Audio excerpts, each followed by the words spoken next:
Monday, March 27th, 1939, 6:30 a.m. Brrrring.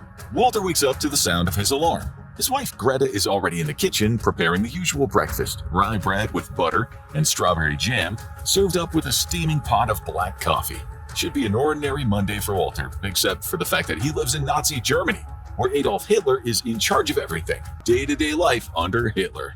Standing before the full-length mirror, Walter carefully slips into his pressed white shirt, gray tie, and dark gray wool suit. His teenage children have woken up.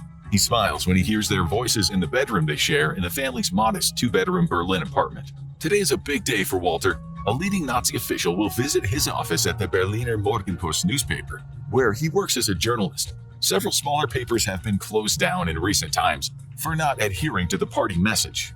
All media these days is tightly controlled by the ministry, which is fine with Walter, but he has been hiding a secret, and he's not so sure if that's the reason for the visit today. He can't stop thinking, what if they knew? What if his past criticisms of the Nazi party came back to haunt him? 7 a.m.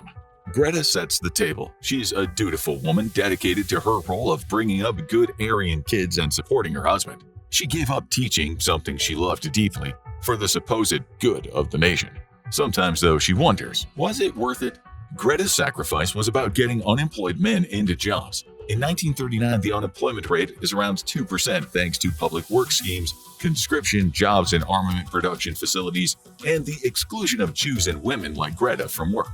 It's not all bad, she thinks. Life has improved, but at what cost? She never much liked Hitler when he was coming up in the 1920s, but life for her family is much better now.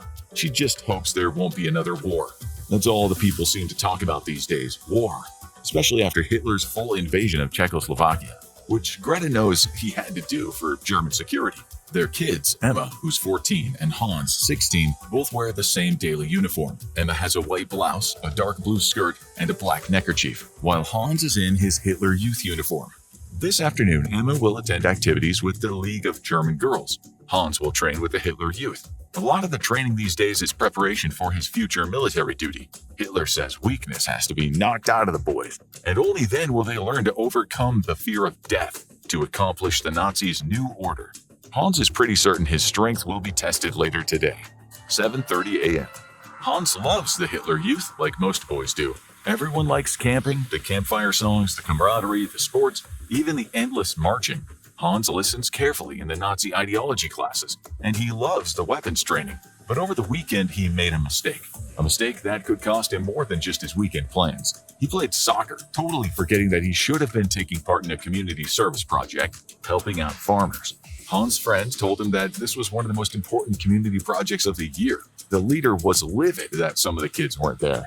It showed disrespect to the peasants, the heroes of Nazi Germany. The land and the rural values are bound in German blood, and Hans played soccer.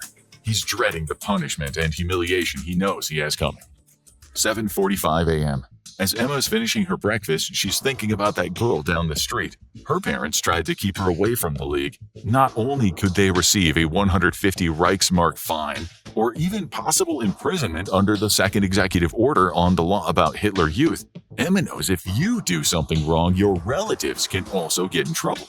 The reasoning is that they should have reported the wrongdoing themselves. Kids should report their own parents, and have done in the past.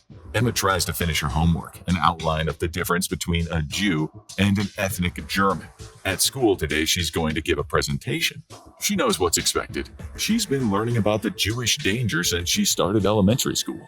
She's just a child, but already Emma has learned that to survive here, you must follow the rules, or else. 8 a.m. School starts at 8:30, but it's just around the corner and the tram stop is nearby. Hans and Emma leave together as Greta takes the dishes to the basin. It's music time, she thinks, looking at the radio. She's been in love with the radio since her family bought their first one a few years back. She turns it on. A piece of classical music is just finishing. It's almost always classical these days, mostly German, a lot of Bach, Brahms, Beethoven, and Hitler's favorite, Wagner. Usually very uplifting, which is good for the German spirit. At 8:15, the Deutschlandsender broadcast echoes in the background, the low hum of Nazi propaganda filling the room. It's an hour-long program on Nazi ideology, military accomplishments, Aryan culture, and all the great things the Nazi Party has done for the nation over the last 6 years. It's all so normal now, yet Greta can't shake the feeling that it wasn't always like this. Greta hopes Walter's gonna be okay today. Walter wrote scathing political op-eds for his newspaper back then, which of course